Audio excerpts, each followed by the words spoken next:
बहुत ही दर्दनाक है और मासूम बच्चों को पढ़ते हुए उन पर छत गिर जाए और 7 बच्चों की मौत हो गई, लगभग 30 अभी बहुत इंजर्ड हैं।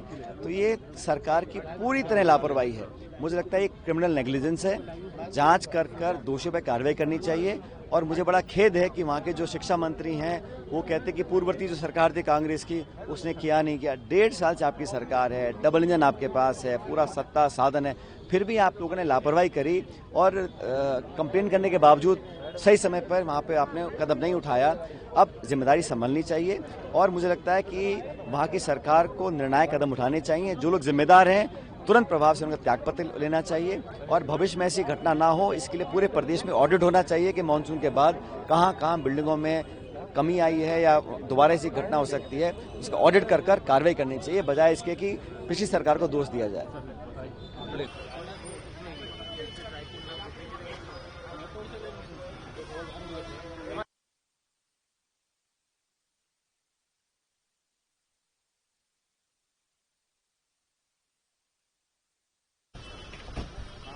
भैया सामने पीछे पीछे। अबे योगेश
आज जैसा कि आप सब जानते हैं, कुछ दिन पहले छत्तीसगढ़ के पूर्व मुख्यमंत्री भूपेश बघेल जी के पुत्र को डिटेन किया गया था और आज उनसे मैंने मुलाकात करी है। हम सब लोग नेता प्रतिपक्ष चंद्रदास महंत जी, हमारे दोनों सचिव AICC के, हम मिलने गए थे।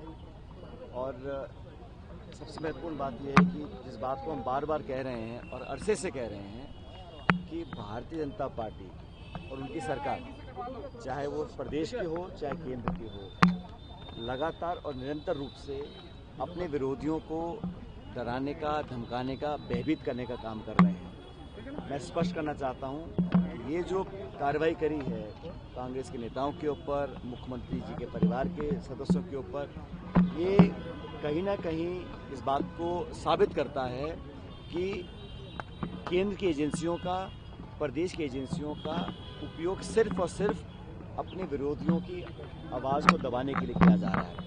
हम सबको पूरा भरोसा न्यायपालिका पर है और प्रोसेस के ऊपर है और जैसा भूपेश बघेल जी ने भी कहा, पूरा सहयोग वो लोग भी करेंगे। लेकिन जिस नियत से, जिस तरीके से बिना समन दिए, बिना वारंट दिए किसी को उठा लेना, मुकदमा दर्ज कर लेना और ED का, CBI का, इनकम टैक्स का लगातार भाजपा का विरोध करने वाले लोगों के ऊपर और खासकर कांग्रेस के नेताओं को टारगेट कर ये किया जा रहा है। जो भी प्रक्रिया है वो एक न्यायिक प्रक्रिया होगी, जांच पड़ताल होगी, उसके लिए हम सब खुले हैं। लेकिन लगातार, चाहे वो देवेंद्र यादव हों, चाहे वो कवासी लखमा जी हों, चाहे आज भूपेश जी के पुत्र हों, सब लोगों को कहीं ना कहीं उनकी छवि धूमिल करने के लिए किया जा रहा है। और जब ये लोग ED के माध्यम से सोनिया गांधी जी को, राहुल गांधी जी को, लगातार लोगों को आरोपी, अपराधी साबित करने की नाकाम कोशिश कर रहे हैं, अलग अलग राज्यों में कर रहे हैं और छत्तीसगढ़ में तो बिल्कुल साबित हो चुका है कि हर मोड़ पर एजेंसीज को उपयोग कर ये मुद्दों से बात को भटकाना चाहते हैं। करप्शन के खिलाफ, मिस गवर्नेंस के खिलाफ, लॉ एंड ऑर्डर के खिलाफ और एक तरफा जो उद्योगपतियों की जेब भरने का काम भाजपा करती आ रही 11 सालों से और यहाँ छत्तीसगढ़ में कर रही है, उसके खिलाफ जो भी आवाज़ उठाएगा उसको इस प्रकार का अंजाम भुगतना पड़ेगा, ये साबित करना चाहते हैं। लेकिन पूरी पार्टी, कांग्रेस का नेतृत्व और भूपेश बघेल जी भी, हम किसी से डरने वाले नहीं हैं। पूरी लड़ाई लड़ेंगे, पॉलिटिकल लड़ाई लड़ेंगे और जो प्रोसेस है, जो उन्होंने अब शुरुआत करी है केस वकीलों का, उसको न्यायालय पे पूरा भरोसा है, न्याय मिलेगा, सच सामने आएगा। कि मैं इतना कहना चाहता हूं कि हमारी पार्टी इस बात से अब बिल्कुल संतुष्ट है और समझ चुकी है कि पूरे देश में चाहे मोदी जी की सरकार हो, चाहे प्रदेश की सरकार हो, उनका ध्यान सिर्फ ये है कि कैसे अपने वैचारिक विरोधियों का मनोबल गिराया जाए, उन पर केस दागे जाएं, उनके छापे डाले जाएं, उनके चरित्र को धूमिल करने की कोशिश की जाए। और ऐसा पिछले 10 सालों में भाजपा के किसी नेता के ऊपर, एनडीए के किसी नेता के ऊपर कोई कार्रवाई, कोई छापा, कोई पूछताछ आज तक करी नहीं। सिर्फ अपने विरोधियों को भ्रष्ट साबित करने की कोशिश कर रहे हैं और हम लोग इसका संघर्ष पूरी तरह जारी रखेंगे। आज मैं लोगों से मिला हूँ, भूपेश जी के पुत्र से मिला हूँ, कवासी लखमा जी भी वहाँ थे और हमने उनको कहा कि आप अपनी कार्रवाई करते रहें। पॉलिटिकली जो हमारा विरोध सरकार से है, व्यक्तिगत किसी से नहीं है, लेकिन जो लचर स्थिति प्रदेश में बनी हुई है, जंगल काटे जा रहे हैं, उद्योगपतियों की जेब भरने का काम ये सरकार कर रही है और सारी परंपराएं, मर्यादाएं, कानून को ताक पे रखकर किया जा रहा है, उसका विरोध हम करते रहेंगे। सर बीजेपी लेकिन कह रही है कि भूपेश बघेल के बेटे तो कुछ है नहीं, इसके बावजूद जो कांग्रेस क्यों सामने आ रही है इतना? भूपेश बघेल जी हो या कवासी जी हो या उनके रिश्तेदार हों, हम सब परिवार के सदस्य हैं और हम सब जानते हैं किसी के परिवार के सदस्य को अगर कोई टारगेट कर रहा है तो किस लिए कर रहा है। मैसेज सिर्फ देने का बात नहीं है, सब समझते हैं। लेकिन ये अगर कांग्रेस का जो नेतृत्व है, चाहे वो दिल्ली में हो चाहे छत्तीसगढ़ में हो, उनको टारगेट करने की कोशिश की जा रही है और ये आक्रमण और ये जो कार्रवाई करी है, ये इनके पुत्र को देखकर नहीं करी है, ये तो उनको टारगेट करने की कोशिश की जा रही है। और कांग्रेस के तमाम नेताओं को ये संदेश देने की कोशिश कर रहे हैं कि आप अगर आवाज बुलंद करोगे, आपका भी अंजाम यही होगा। और मैं बताना चाहता हूं इस प्रदेश का प्रभारी होने के नाते अखिल भारतीय कांग्रेस कमेटी की तरफ से कि हम सब लोग निडरता से, मजबूती से और पूरी ताकत के साथ दोगुना जोर लगा के लड़ाई लड़ते रहेंगे। तो ये दीपक बहन ने चिट्ठी लिखी है उपराष्ट्रपति, सर दीपक बहन ने चिट्ठी लिखी है उपराष्ट्रपति को लेकर, क्या कांग्रेस जो है बीजेपी को सपोर्ट कर रही है? जो प्रदेश अध्यक्ष जी ने कहना था वो खुद कह चुके हैं, इसके आगे मुझे कुछ नहीं कहना। नहीं तो आप लोगों का सपोर्ट, एआईसीसी का सपोर्ट है क्या? उनके बयान से ऐसा लग रहा है कि कांग्रेस जो है बैकफुट पे, कोई बैकफुट फ्रंटफुट की बात नहीं है। उन्होंने उसके बाद क्लैरिफिकेशन दिया, उन्होंने किस सोच के साथ और किस सोच के साथ उन्होंने कहा था, वो पूरा उनका आप स्टेटमेंट देख लिया, आप समझ जाए। मैंने कहा जो कुछ भी दीपक बैज जी ने कहा अपनी चिट्ठी के बारे में, वो स्वतः ही स्पष्ट है, उनके वीडियो में देख लीजिए। सर आपकी जेल मुलाकात को लेकर क्या करें, सवाल उठा रही जेल मुलाकात को लेकर बीजेपी के विधायक ने कहा है कि जिस तरह से प्रदेश प्रभारी चिंता कर रहे हैं, उन्हें परिवारवाद की चिंता है, कांग्रेस की। सर आप भी सम्मिलित, कांग्रेस का हर एक कार्यकर्ता, कांग्रेस का समर्थक हमारे परिवार का हिस्सा है।